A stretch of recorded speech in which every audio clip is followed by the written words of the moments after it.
You know, be the kind of guy that anti-seizes your bolts even when you know you won't be the next person that has to take them off. Hey everybody, welcome back to the channel, and let's welcome the Rusticon back to the garage. It is time to get this thing finished. It has a pretty bad exhaust leak. I'm sure you've heard it in the other videos. I'll insert it here.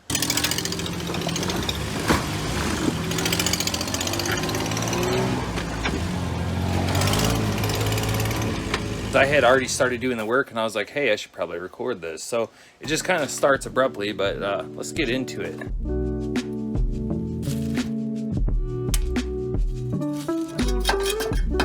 Oh, looks like I gotta take the spark plugs off to get them out. Oh, we're hung up on the gasket. Oh yeah. So I managed to get it out of there, the crack on the front side, but it wrapped all the way around the back and down here, so it's no good. You'll notice that there's only 5 bolts here. Well, there's 4, one's in my pocket. Somebody had already tried to change this thing, and they broke off the very front stud, which you can see I've conveniently spun a nut onto it because there's enough sticking out. So I'm gonna weld this nut on here and hopefully I'll be able to extract that baby, and then I'll get this all cleaned up and put the new manifold on. I got that cleaned up, the nuts on there, it's ready to weld. I probably can't get a camera in here while I'm welding because it's such a tight spot, but I'm gonna buzz that on there and I'll show you what it looks like. She's still glowing. So the bonus to this also is that heat should help break up any whatever's holding that bolt in there. I'm gonna figure out what size wrench that is, which I should have done first, and try to get it out of there. Let's give it a little turn and see what happens. Oh, that's turning, baby. Oh yeah. It's gonna be nice and easy with it. It's starting to actually get a little tighter. In order to not break this nut off or break the bolt again, we're actually gonna hit her with some PB Blaster. And now I'm gonna run it back in a little bit to let some of that lubricate the threads, and it kind of clears the threads. And just like when you tap a hole, give it a turn back to clear the threads. It's probably still hotter than a son of a bitch, or I would just try to grab it with my hand and spin it out, because it's getting fairly easy to turn. Oh, the PB Blaster cooled it down. And there you have it. One nut welded to one broken exhaust stud. She's done. Okay, so we got the new bolts ready. You know, be the kind of guy that anti-seizes your bolts even when you know you won't be the next person that has to take them off.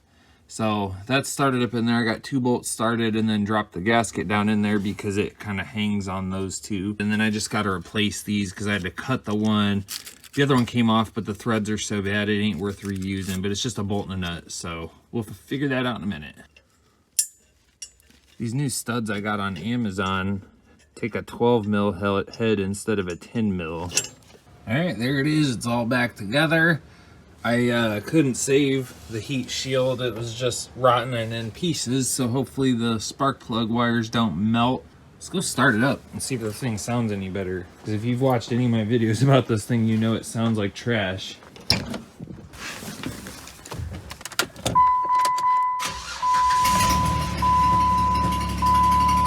Still sounds like trash. Cool. What the fuck? Alright, so it wasn't as bad. I started looking around back here and I realized there's an EGR valve right here. So I went to pull it off of there, the bolts were loose. So I actually went ahead and snugged them up. I started it up and the sound went about halfway away. It was like, whoa, this is way better, but it's not good enough. So now I took it back apart because I wanted to check the gaskets. So here's the main one to the block. You can definitely see evidence of carbon and shit leaking past it. It's metal. I'm gonna just probably replace it. But look at this one to the tube. It's freaking Swiss cheese and it's broke. So this may have been the culprit. But I happen to notice, like, the bottom of this valve, there's something right here that feels kind of loose, like I can move it around. It's like a little cap that goes in there. So I don't know if my valve is bad too, but I wasn't getting any codes for it. So I'm gonna pull this out and take a look at it also. Definitely looks like it was leaking out of this one. I think I'm just gonna start with gaskets before I go buying a whole new valve though. So let's see if the O'Reilly's got those in stock. Okay, so I got this removed, and there's this weird cap thing in the bottom, and it's held in by those two snap rings, but it's like super loose. Look at this. Well, it doesn't come out, but then it's just straight open to this port, which is where it plugs into the head. So that is a huge part of my exhaust leak. So I actually went to the parts store and I checked one out there, and this was like a press fit in there. It wouldn't wiggle, wouldn't move around like that. So my mission, should I choose to accept it, is to see if I can find a way to deform this thing so that it's a press fit and then press it back in there. It's got these raised lip around the edge of it, and I think I'm going to try to spread that out somehow, and then I'll just hammer it down in there with a big punch, probably like that guy. So that's what it looks like on the outside. I cleaned it a little bit, but I got a lot of gunk to clean out of there. But you see that little tapered lip?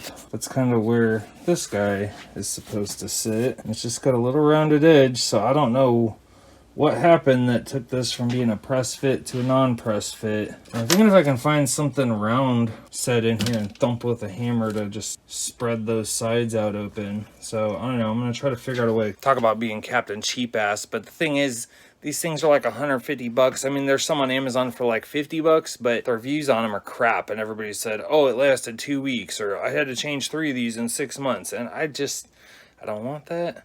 So I'd rather try to fix this one, because this one's not throwing codes or faults.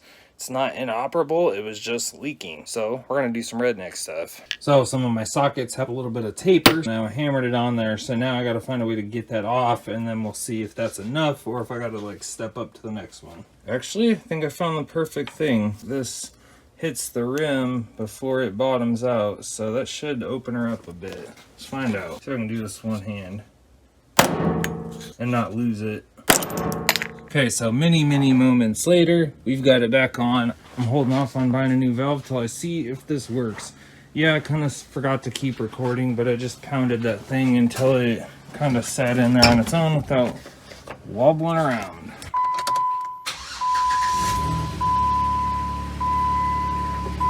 Nope. Sounds a little better, but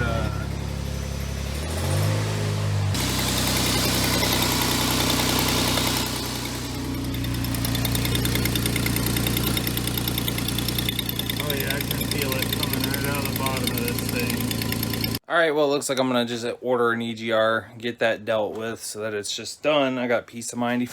Why do I need peace of mind? I'm selling the damn thing. I just want it to be right, I guess. Alright, fast forward a couple days. We got one of those Amazon EGR valves. Hopefully it works. Theirs has an actual snap ring and the piece isn't loose, so. And then since I destroyed the heat shield around the header and I'm worried about it melting the spark plug wires, this was like 10 bucks for like an 8-pack of these. It's like fiberglass. It's supposed to be little heat shields for the spark plug wires. So I'm going to throw a couple of those on this side, and hopefully we will be settled and done and dusted with the exhaust. So here's one of those kind of mocked up on there. Just push it down to the end and hopefully it'll still fit on the plug, because you can see that one's right between those two. And yeah, don't want them melting. Cheap insurance. So these are 8s and the one on the back is 10 mil. And if you ever have to do this job, I sure hope you have a manual transmission, because if not, the auto dipstick tube's right in the way. Luckily, I've got a manual, so this only takes about 5 minutes to swap out. That wasn't too bad getting it out. There's old versus new. I never could get that to quite seal up right. I got it to quit rattling around, but it was just blowing exhaust out the bottom. So a little tip, if you are doing that EGR tube comes up here. If you loosen these up a little bit, it lets this tube move a little bit and you can kind of get it out of your way to do what you need to do down there. So I'm just snugging these back up. Keep in mind you're going into plastic here, so it's literally like screwdriver tight is all these have to be. So there's that all done up. We got our little protective sleeves on there. And we've got the new EGR up in here. This is all that was left of the heat shield. It was just mangled and screwed up. So I was gonna say third time's the charm, but I think this is like the 5th time I've tried to start it. So please tell me this exhaust leak is done. Oh yeah.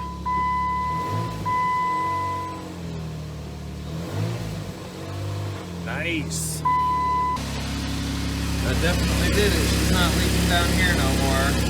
The only little bit of fart noise you hear is just, there's a little hole back there kind of by the transfer case, and the muffler's got a little hole in it, but it's like 10 times quieter than it was. So I'll show you a couple other things that I've done and that need done. I don't know if I remembered showing you guys this Chinese bumper that I put on, and when I went wheeling, bashed into a rock really hard. It bent it really bad. It bent that cross member, and it fucked up my automatic sway bar.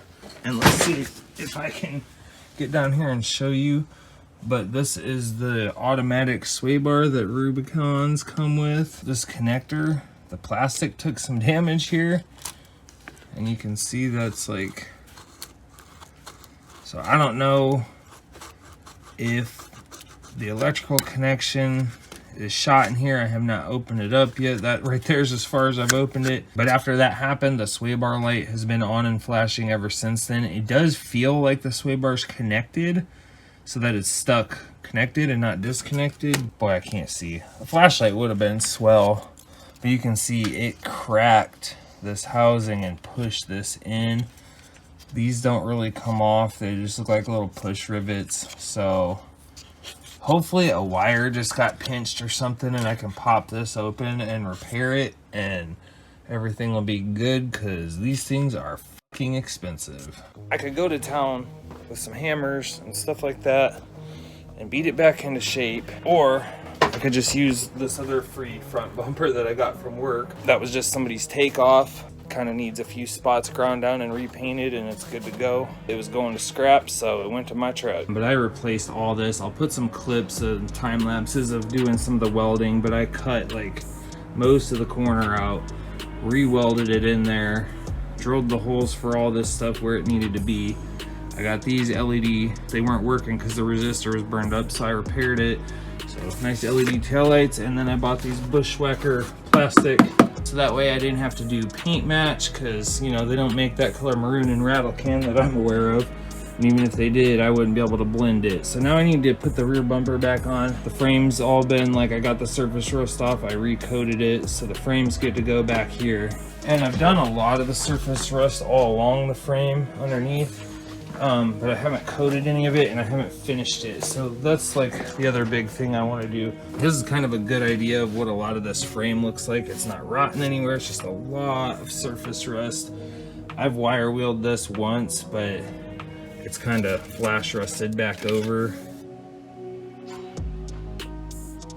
The parking brake in this right rear, it like sheared the pins, twisted up, broke the ABS sensor, and that put a groove in the tone ring, which the ABS sensor reads. So I fixed the parking brake part of it, I put a new ABS sensor in it, I put it back together, it worked for like a day, and now it's just coming back on and it says it can't read it, and sometimes it does and sometimes it doesn't. That same parking brake thing, I bought the kit, so I have the stuff to do the other side and I just haven't done it yet. There's the shoes, there's the springs and all the star wheel. That tone ring is only $17.